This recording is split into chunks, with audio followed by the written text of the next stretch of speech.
Sports Talk Chicago. Jon Zaghloul, and we are back and ready for today's special guest. He's the sports director at WGN Radio, the voice of Northwestern Athletics. Please welcome Dave Eanet to the program. Dave, great to have you on. How are you? John, I'm doing great. Great to be with you always. Great to have you on as well always. And I wanted to, with the Big Ten and all the moves that we've seen, is this targeting for the conference, do you think? You know what? You know what? I'm getting double audio from you. Really? Cut out your mouth. Yeah. I wonder if there's anything on this end that maybe. I don't know what I would do. I'm not as familiar with StreamYard, so yeah. Let me one more time. Let's see. Audio echo cancellation. No, I have that on.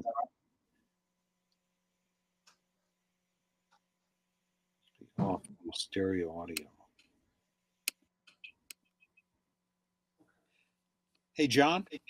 Yeah. See, no, I'm still getting that audio. I'm still getting that echo. That's crazy. It can't. You know what? Even though I kind of knew what you were asking, I couldn't quite hear you, and I was afraid you switched it up on. No, yeah, I did not shout, but did it do anything? Muting and unmuting my mic, probably not. No, it's sort of. Let's try it. And, you know what? If it doesn't, if it's too unwieldy, we'll just figure something out. I really apologize, Dan, too. I'm very sorry about all this. You know what it sounds? It sounds like your. When you moved your mic just now, I heard a lot of static. So I don't know. Okay. But that wouldn't account for the echo, the double audio. Probably not. I looked on my board. There was no other mic on it. This one too. That's why I was wondering. Yeah, I'm hearing everything you're saying. I'm hearing twice. Okay. It's like it's feeding through again. Okay. But I wonder if there's something I can do on this. I don't know because I'm not that familiar with StreamYard. Well, did this make any difference here? What's that? I just I turned the mic volume down a little bit. Maybe it was too high. No, because every word you say, it's like I hear it twice. Okay, got. I'm just. Let's give it. Let's try, and you know what? Hopefully, I'll figure it out. Okay. All right. I'll go through the info one more time. Man, you've heard it probably 4 times now. Sorry. All right. Sports Talk Chicago. Here with Jon Zaghloul. We are back and ready for a special guest. He's the sports director at WGN Radio and the voice of Northwestern Athletics. Please welcome Dave Eanet to the program. Dave, it's great to have you on. How are you? I'm doing great, John. Always good to be with you. Is the Big Ten tarnished, Dave, to start? Well, I'm sure in the minds of some, possibly, yeah, because I think there are a lot of traditionalists who probably look at bringing in 2 West Coast teams into a conference that's traditionally been Midwest oriented, although there are the 2 East Coast schools, and probably look at that and say this is not what the Big Ten is supposed to be about. It's supposed to be about Michigan and Ohio State and the Middle West, and now you've got UCLA and USC in there. But, you know, we're in a different age now in college athletics, and I think we saw that dramatically with the word that Texas and Oklahoma were going to the SEC, and now for the Big Ten to be able to establish a coast-to-coast footprint extending from New York and D.C. and Baltimore to Los Angeles.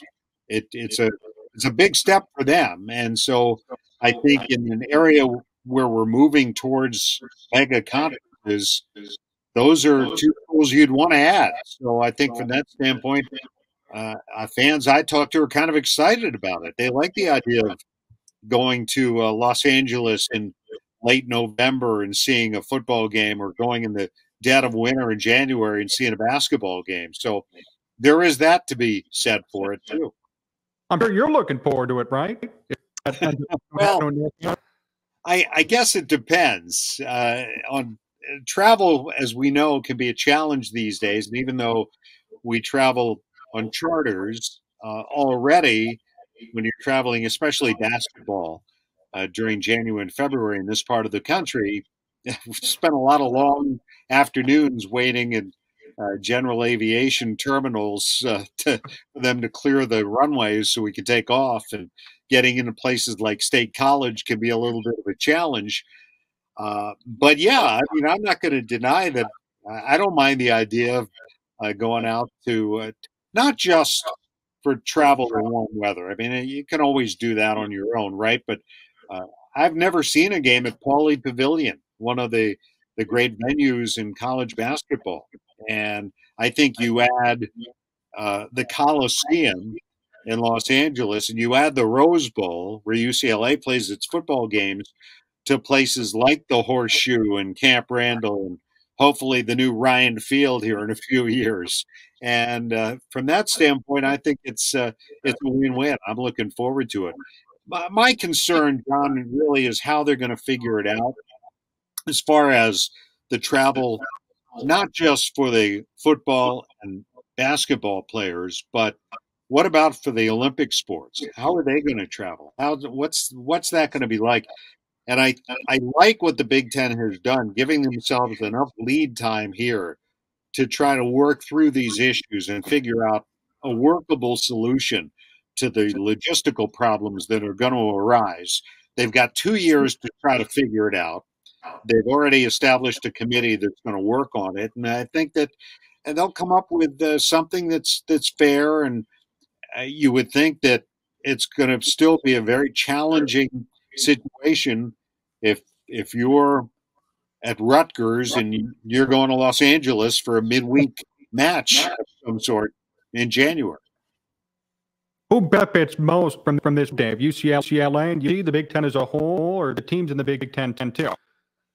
Well, I think the Big Ten as a whole. I mean, I think one of the things that Kevin Warren said at the beginning of Big Ten Media Days was that USC and UCLA are coming in when they enter the league. They'll come in as full members, which was not the case with Nebraska and Rutgers and Maryland. They had to wait a half dozen years, I think, till they got their full revenue share. So it's a really good deal, I think, for UCLA and USC. I think it's good for the Big Ten. I think you've got some great potential matchups, and I don't know how they're going to figure out the scheduling yet. That's another issue they have to work through, not just the travel part of it, but what are they going to do? They're going to get rid of divisions, which is what we've been led to believe, and then you'll have 3 protected rivals, and you'll play X number of games. You'll rotate against other teams, and so how often will we see a USC-Michigan matchup, or how often will we see Ohio State, UCLA, games like that, or Penn State? I mean, I'm like any fan. I'm interested to see how often we see those. But I think what you've done here is you've set up a great situation for potentially some really wonderful marquee matchups and some new rivalries. Will this hurt Northwestern at all? Their chances moving forward? Well, I think only in the sense that, I guess if you look at the pure mathematics of it, if instead of being one of 14 with a chance to win the championship, it's just like if you play Mega Millions this week, you're one of the 200 million playing it. Well, you're one of 16 or 17 now potentially, or 18. Who knows? Right now, you're going to be one of you've got 2 more coming in, 16 schools, so you're one of 16. But I don't think from a competitive standpoint, because you're still playing the same number of games and you're still going to have to beat some really good teams to win a championship. Unless you're a really good team, you're not going to beat those teams anyway, John. So from that standpoint, I think it's kind of just more of the same. If you're going to win the Big Ten, you're going to have to figure out a way to get past Ohio State as things stand out, or the defending champ, Michigan, or Penn State, which seems to be coming back here after an off year in 2020. So I think it's just now you're going to have to figure out those schools and USC and UCLA. But you know what? I think that if you're going to play in this conference, you're going to have to prepare yourself for that. And I think if you look at a school like Northwestern, 10 bowl games in 15 years prior to last season under Pat Fitzgerald, I think that you've been a pretty consistent program, and you just have to keep recruiting well and hope that your new facilities continue to reap dividends for you, and hope that the construction of the new stadium will also be a selling point for your program. Dave Bennett here on Sports Talk Chicago. Dave, what do the Wildcats have to work on for this season to be better? What do they have to work on in terms of what again? Just getting better. So they were 3-9 last year. Yeah. Okay, I missed a little of that. Clearly, the biggest challenge, John, is going to be consistency at the quarterback position. Consistency, not only the play of the quarterback, but also some consistency is who's back there behind center. And, you know, it's been a little bit of a revolving door, partly because of injury, partly because of ineffectiveness. And I think that that's something probably as big a challenge as Pat Fitzgerald has when they get going with practice this week is really identifying that guy. I think they felt really good about Hunter Johnson going to the season last year and Ryan Helinski behind him, and Andrew Marty was part of the mix. Johnson was okay in their opener against Michigan State, and then had a rough game at Duke. They ended up pulling him. They put in Helinski, Andrew Marty, both got to play. I think Marty got hurt in that game, and you know, so they kind of had this unsettled situation. When they've been good, and they've been, as I mentioned, pretty good over the last 15 years under Pat Fitzgerald. They've done so when they've had consistent play from that position. I guess that's kind of oversimplifying it, because what program isn't better when they get that consistency? But you look at the guys they've had.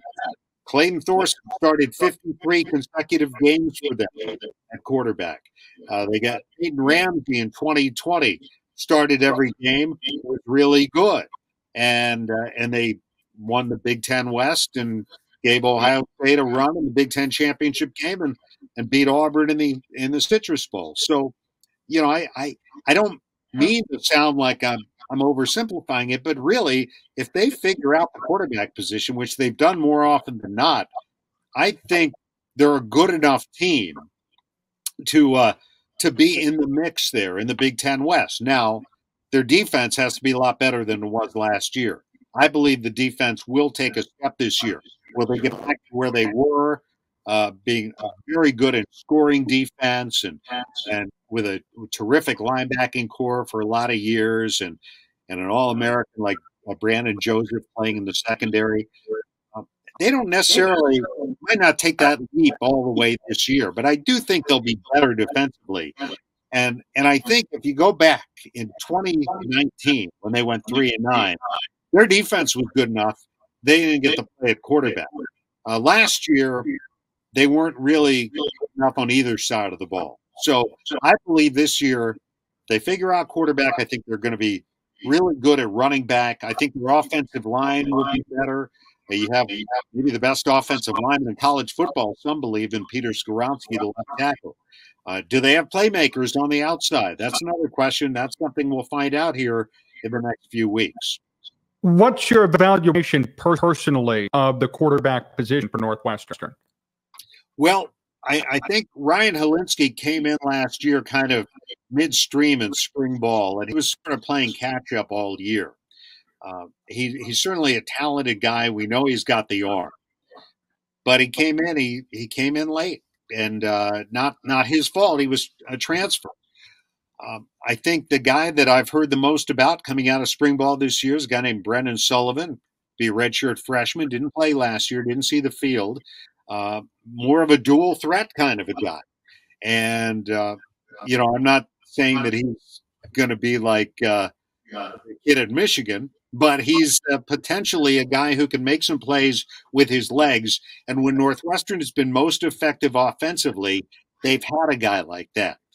So my guess is that Helinski, being the returner, will have the upper hand going into fall camp this week. But I think that Pat Fitzgerald loves an open competition, a healthy, open competition for that quarterback spot. He'll probably keep us all in suspense until the last possible moment, and then name one of them to start. But I would guess he will take the approach he took the latter part of last season, which is we got these two guys, Ryan Helinski and Andrew Marty, who has since moved on, but he said you're going to see both guys. And so I wouldn't be at all surprised if before they line up to play Nebraska here in a few weeks in Dublin, Ireland, if he doesn't say, well, this guy's going to start, you're going to see both these guys or maybe three guys. Who knows? If they end up finding a guy, what's your expectation for their overall season? Well, I think, again, I think for them to go from they went from 3-9 to the Big Ten West. I'm sorry, let me backtrack. Big Ten West champions, 3-9. Big Ten West champions, 3-9. If that pattern continues, John, you know where I'm going with this. I'm not going to say they're going to win the Big Ten West yet because look, there are a lot of good teams in the Big Ten West. I think Iowa showed last year how good they were. Wisconsin, we know they're going to be good. Minnesota is a good program. Illinois is taking a step under Brett Bielema. Nebraska, everybody keeps saying this is going to be the year. They're going to take a step. Scott Frost needs to win this year. But I think they're in the mix. I really do. I think they'll be in the mix. They have more often than not been in the equation somewhere come November. And you look at their schedule this year. They go across the ocean to start against Nebraska, a Big Ten West game. If you win that game, you set yourself up a bye week and then 3 straight non-conference games at home. So you set yourself up to have a pretty decent season before you dive back into Big Ten play. Their crossover games are challenging, to say the least. You got to go to Penn State. You've got Ohio State coming to Evanston this year. So I think that's going to be a challenge for them. But I think that they're a good enough team if they get the kind of play, excuse me, from their defense. See, you got me all riled up now talking about it. I think that they'll keep themselves in the mix. Are you excited about going to Dublin, Ireland? I am excited. I've only been to Dublin to change planes. And everything I've heard about it, it's a beautiful city, a beautiful land. I don't know how much I'll get to see outside of Dublin, but I'm excited to go over there. We're going to be over there for, I think, about 6 days. And the stadium's supposed to be beautiful, Aviva Stadium. And look, I think Northwestern's approaching this like a bowl game. They didn't go to a bowl game last year. It was an anomaly for them. So they're looking at this kind of like a preseason bowl game, and everybody gets to go. The entire team goes, the entire roster, and I think they're going to make this into a terrific experience for the players, and the rest of us get to go along for the ride. And they've got some fun events planned, I think, for the team, and I think that it's going to be playing that one of those week 0 games. You got everybody watching. So I think that's a kind of a fun way to start the season. A lot of people are going to tune in to see Northwestern and Nebraska, and maybe more than if they were going up against another conference game in November, depending on where everybody is in the standing. So I think I'm excited to see there, to experience it. And, I don't mind going to Lincoln. I don't mind playing in Evanston, but this will be different. I think there's a difference, Dave, between Dublin, Ireland, and Lincoln, Nebraska, wouldn't you say? I'd say just a little bit, John. Hey, Bennett on Sports Talk Chicago. Hey, let's talk Bears now. What do you make of them at the point? Well, I guess I'm kind of at the point where I'm anxious to see what is going to happen with this team. I like a lot of the way Matt Eberflus has approached it. I like what he said about bring your track shoes and be in shape, and we're going to run, and it's about effort, and it's all the things you like to hear and that you do hear a lot from football coaches. Now, can it translate to the field? Because, look, let's face it, we've heard from a lot of coaches over the years, John. You hear the platitudes, you hear the preseason hopes and dreams, and can you take that big leap? I mean, the Bears did in year one under Matt Nagy. They took a big step. Different situation here, but I guess the big thing is, can you make some progress? Can you give not your fan base alone, but can you give your players, the guys you've got on your roster here, some hope that maybe this is the beginning of not the beginning of a rebuild, but the beginning of the next phase of a rebuild, and that you can start to see some signs of progress. I think if you look at the schedule, I mean, we'll get some indications pretty early with the 49ers first, and then, a game at Green Bay in week 2. And I think if you look at that game, a primetime game, we've seen sometimes where the Bears have come out and played well for a bit, but then those primetime games have gotten away from them pretty quickly. And so, we might get an indication right away if in fact, the Green Bay Packers, and if Aaron Rodgers still owns the Bears, and if it's going to be status quo this year in the NFC North. How committed are they to Justin Fields based on your knowledge and how to?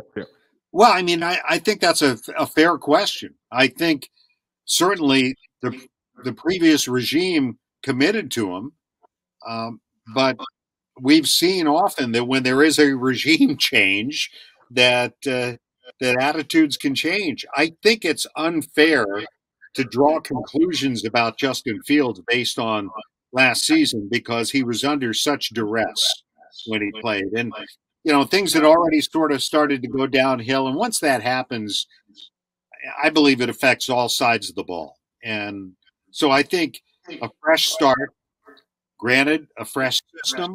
I like what I've heard from Luke Getsy, the offensive coordinator. I think that, I think they're going to give him every opportunity, and they should. I got to know, I got familiar with Trevor Siemian, obviously, when he was at Northwestern.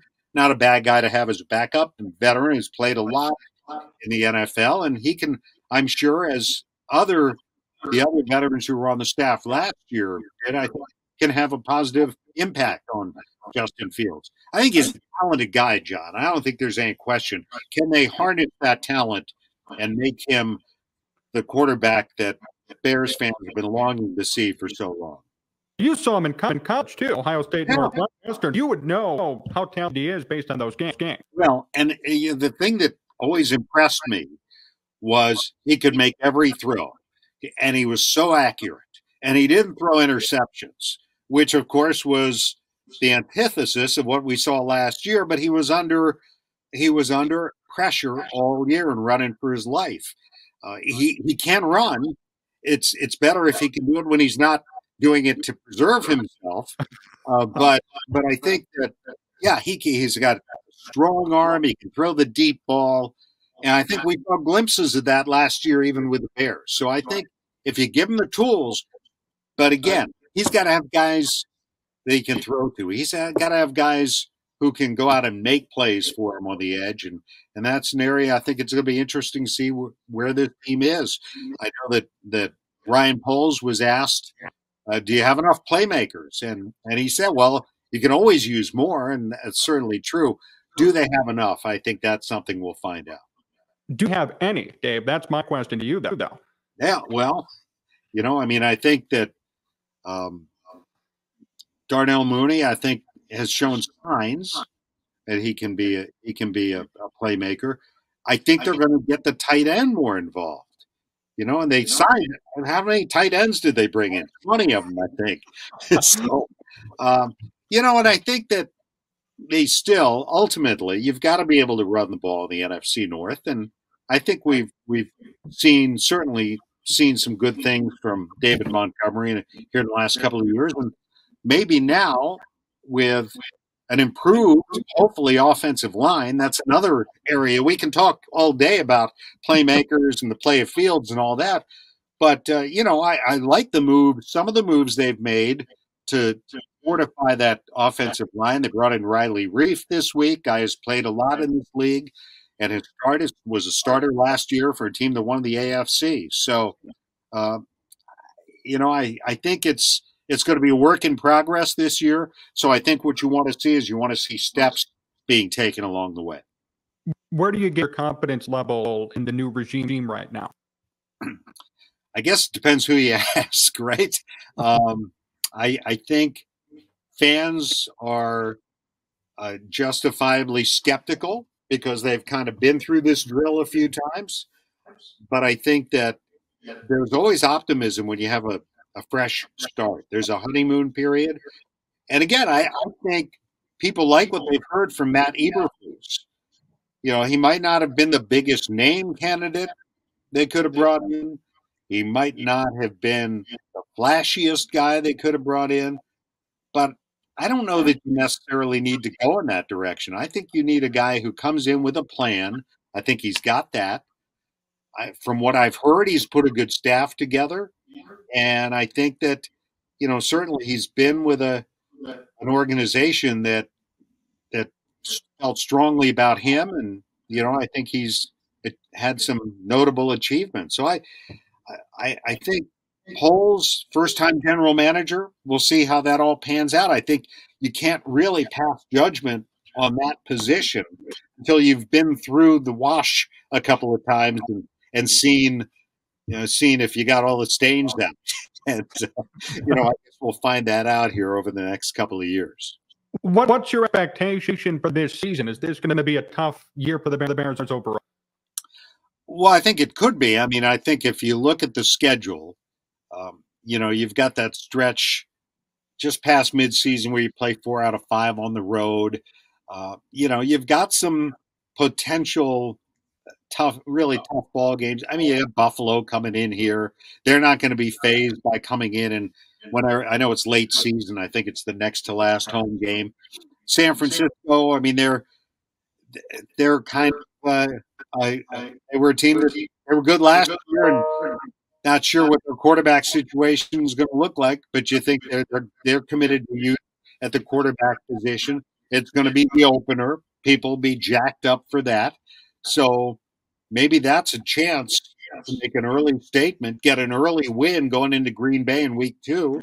I think you look at some of the games they've got, you can kind of look at the division and think, okay, well, we've shown we can play with Minnesota even when we've not had a great year. And Detroit, I think, again, there's some games you can win. I think you're going to have to eventually find a way to be competitive with Green Bay and then win some games that you're not expected to win.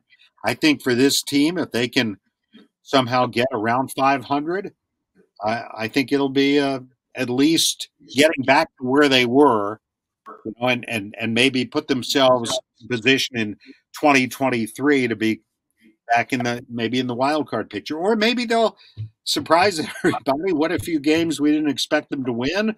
Fields will take a huge leap this year, and they'll win some games you didn't expect. I think that might be a stretch, but anytime you make a coaching change, almost any time, you take a little bit of a step back when you change systems and guys are getting used to it. You're changing your entire defense, going to a 4-3, and I think it'll require some adjustment, and so it may take some time.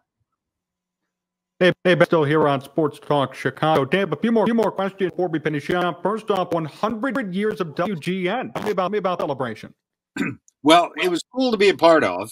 I started here, it would be 38 years ago. So I haven't quite made 50% of the 100 years. I'm 30. let's see, 38%, but I left for a few years and I came back, and it's been 26 years now. But, it's a special place, John, that, has a special place as far as Chicago sports. And in the time I've been here, we broadcast a Bears Super Bowl championship. And that's kind of, you're a young guy, but I know that was a little before your time. But to think I'm still working at the same place where I worked on the Bears Super Bowl winning broadcast in January of 1986, that kind of speaks to the tradition here, and the 90 years covering Cubs baseball, and having carried all the Chicago pro teams at some point over the course of that 100 years. There's been a great history here, and some wonderful personalities that I've had the fortune to work with, both in sports and our hosts here, people like Wally Phillips and Bob Collins and Spike O'Dell, and now with Bob Surratt. And, so it's a special place, and I feel really honored to have been able to be a part of it. How different is WGN today from when you started? Well, the business is different. It's a lot different. Certainly, radio's changed a little bit, and we didn't have, when I started podcasts, we didn't have the internet, and so certainly it's changed from the standpoint of there's more of an emphasis now on I guess news and politics. There was always emphasis on news. I don't want to suggest that, but a lot of it with Wally was kind of organic. It was people calling in and saying, "Hey, this just happened." But now with these devices, people are looking and saying, "Hey, I just got an Amber Alert on here," and that's so. It's that part of it has changed.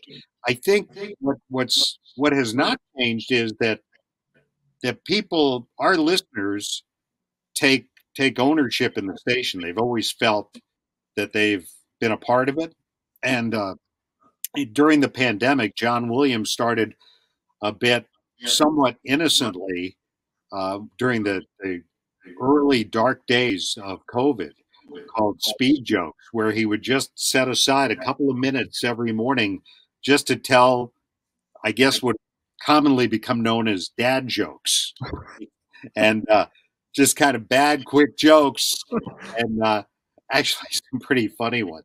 And it started out as sort of an innocent bit to pick everybody up because people were really struggling emotionally, and here we are now. It's over 2 years later, 2.5 years later, and it's one of the most popular segments on the radio station every day. And so I just think it's funny sometimes to see ideas like that germinate and sort of take on a life of their own. And I just don't know that, just like people have said, I'm not sure Jack Brickhouse or Harry Carey would have had the same reach and popularity and adulation in New York that they had in Chicago. And I think by the same token, I think there are certain things that happen on WGN that might not happen on any other radio stations. And Dave, before we finish up today, last question, what's your best memory of working at 720? Well, I would be remiss. Obviously, the people have been wonderful. I've had the chance to work with, I mentioned Wally and Bob, people like that, but Harry Carey and Jack Brickhouse and Pat Hughes and Ron Santo and Butkus. That's a pretty good crew. The great Ray Meyer, and I did a year of DePaul basketball on the station. But I think in terms of aside from obviously my day-to-day responsibilities and doing the Northwestern games, probably that Super Bowl, that whole season with the Bears, because it was so special, John. It was, and I may have said this to you before, I think it was the closest thing I'll ever experience to traveling with the Beatles, because that's what those Bears were. They were rock stars. and we would pull up. We traveled with the team. We'd pull up. The team buses would pull up at a hotel on the road, and I'm sure it was not unlike the delegations waiting for the Beatles when they were showing up in the city, and just the adoration for that team, and just being in New Orleans that week is something that I will never forget. I remember being down there when, and this, I know this is something that our late friend Les Grobstein got a big kick out of when the story got out that about Jim McMahon going on Les's show and calling the women of New Orleans an unkind name, and Les being the center of the media attention in New Orleans. Those are things you just couldn't make up. And it was just an unbelievable season to experience.